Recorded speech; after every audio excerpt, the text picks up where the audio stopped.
the first question here, a viewer asks that she says, so we've kind of touched on this, but how do, now I have a friend who's, she says, I'll just read it and then we can kind of parse it out. But I know many people who don't believe in God. How should I start the conversation with God, about God, with those friends? So how do you go from the 0 to 50? I'm who has the most home runs this year to, I believe God is here and you're wrong if you don't. Okay, so when you think about evangelism for a second, most of us don't evangelize very well. We don't like to do it. We're uncomfortable about it. And I've often wondered, well, why are we uncomfortable? What's keeping people from talking about their relationship with Jesus or about their Christian worldview? Most of the time, it's fear of the first sentence. It's like, how do I start this? That's kind of how do I start this? Because we have this fear that I don't know how to start this. So I always suggest this, and in the Forensic Faith, I talk about this. A couple of people who I knew who are excellent evangelists, who are getting involved in spiritual conversations every day, they have a strategy. And I think it's worth us adopting. Here's the strategy. Overcome your fear of the first contact. Because once you get past the first sentence, it's easy. It's the first sentence that people are afraid of. So I have a couple of friends. James Ricardo is one. He wrote a book called Unsilenced. And here's what he said, because he thinks we're silenced as Christians. One way to unsilence it is he asks the same question in some variation to everyone he meets, because he believes not only does it start conversations, it's diagnostic. It actually helps you to know how to talk about things. Here's what he does. He says, and he'll walk up to strangers, standing next to people, and he just asks it. It's the fear of the first sentence, right? Get over your fear. Just go for it. So Jump what do you in. think happens when you die? That's what he says. That's it. There's certainly What do you some think fear happens when packed you into die? asking that But question. look how short it is. All you have to have is the courage to ask, what do you think happens when you die? And now you're going to get weird answers that are going to help. Well, some might say, I don't think anything happens. I think you're wrecking the dirt. Now that diagnoses where they stand. You already know. Now you've put them somewhere now you in know those where four to go stages. from here. Now you're just going to ask questions, really? So why do you think that's true? And now the conversation is going. And you've got opportunities. You're involved in a spiritual conversation. Another friend who I mentioned in the book has a slightly different approach. He'll walk up and he'll be wearing a watch or whatever, and he'll say, or a pair of glasses, it's clear that almost everything we have shows that it's been designed for a purpose. What do you think your purpose is? That's how he starts his conversations. Now, it's a little... But he's gotten over the fear of asking So what the he's question. basically done is, in his mind, he's already got the approach that after you've done it like 10 times, you're over it, okay? You're over yourself, you're over your fear. You just start doing it because it's what you do. And I thought that was really helpful.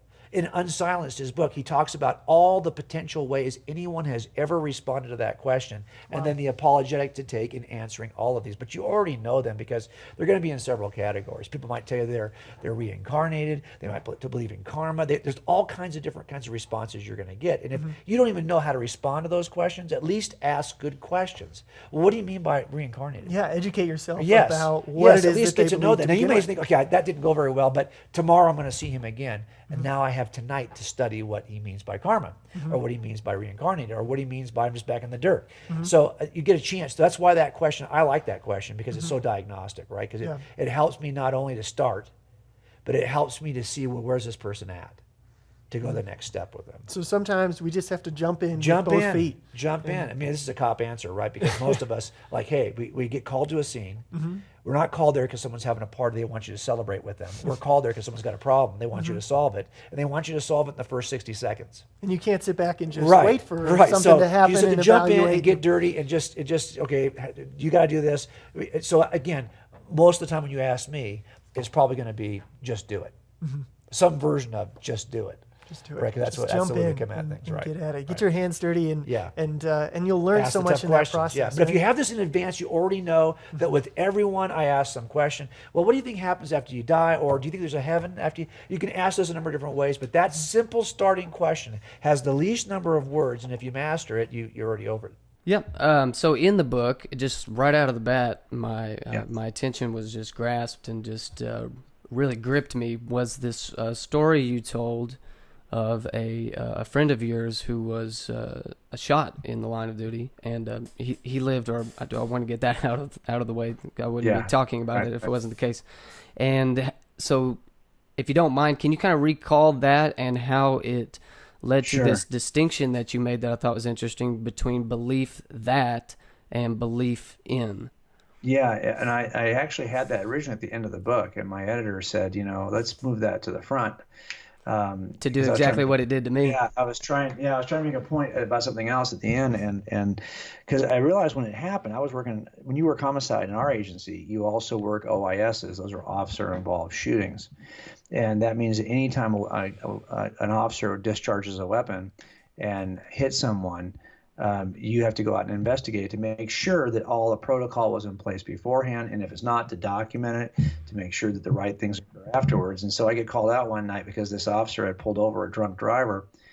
Well, he thought it was a drunk driver, and he gets the guy out of the car and realizes this is a parolee who is a much different character than he thought. That he was drunk, but he knew he had a handful. And the parolee also was carrying a gun, unbeknownst to the officer. And in our state, back in those days, it's a little bit different now, but it used to be that if you were caught with a gun, you do a year. And so this guy knew that just having possession, a parolee with a gun, would put him in jail for a year. And he had just come out of jail. He was on parole. He didn't want to go back, so he decided, as this officer was getting him out of the car, that if it came down to it and the officer was going to discover this gun on him, he was going to have to kill the officer rather than go back to jail. And of course, that was eventually going to happen if he is going to be arrested for drunk driving. So he really made a decision pretty early, I think, that he was going to kill the officer. As a matter of fact, as the officer got ready to do what we call an FST, which is a field sobriety test, he told this guy to turn away from him so he could do a pat-down search, because he had a suspicion this guy was the kind of guy who would probably be carrying a gun. And as this driver turned away from the officer, he turned around immediately and pointed the gun at the officer's chest. And so the officer knew that he had kind of been caught off guard, and he didn't have his hand on his gun yet. He didn't have his gun drawn for sure. And this guy's already pointing a gun at him. Now, I go to these scenes after the fact, and so clearly the guy survives it because he's talking to me about it. Right. And I have to kind of assess and go through the shoot scene, and I can see everywhere where the bullets are hitting the ground, where the bullets are hitting the car, where the bullets are hitting everything. And I'm looking at all that, and I'm listening to his story. And he like me, we know that we wear equipment that'll help us, and we both know we're wearing bulletproof vests when we work.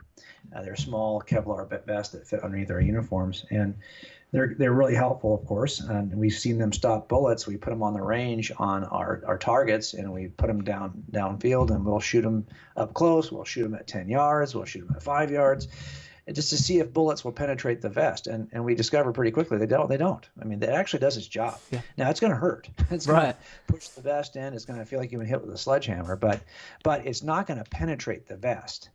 And so as he stood there facing this suspect who had already had the gun drawn on him, he decided, you know what, I don't have time to do much. He could try to jump to the side, or he was too far away to do a takeaway maneuver. Mm-hmm. So he was just stuck. And he said, I just decided I'm just going to tense my stomach muscles and take the first couple of rounds until I get my gun out and return fire. Which, if you think about it, is a crazy, and this is all happening in a millisecond, right? Right, it's happening in real time, yeah. And I thought when I was standing there, because by this time I was already a Christian, and I remember standing there listening to his story and thinking to myself, man, that defines for me the difference between believing that something is true and believing in something. Right. And he moved in that 1 second from one to the other. And what's interesting about that is that all of us want to be able to have a faith, to have that kind of faith, right? Belief in, not just believe that. And I think it's belief in that truly saves you, trusting that thing to do for you what you cannot do for yourself. But how do we get there, right? Well, one of the ways I think if he didn't know, if he had not seen the vest stop bullets, he would not have stood still. Right. Yep. So there is a connection between your level of evidential certainty and your level of commitment in a time of crisis. For sure, yeah. And that happens for a lot of us. And I've heard other philosophers and apologists talk about this idea that, hey, if you can know something is true at a point of intellectual certainty, and that's different for every person, I get that. But the point is, if you can be certain intellectually that something is true, it will help you in a time of crisis when you feel like you want to jettison it, but you know better because you had, and this is what was happening to him. So I say the same thing for young people, is especially in high school years, is we have to get to a place, because someone's going to push that button. Someone's going to do something that's going to shake your potentially could shake your faith. And that's why I think it's so important for us to know that the vest stops bullets, to see that first. And then when you come to that period of crisis, you're like, hey, I've already been there, done that. I already know this can do the job. I'm just going to be calm and still, and I'm not going to panic.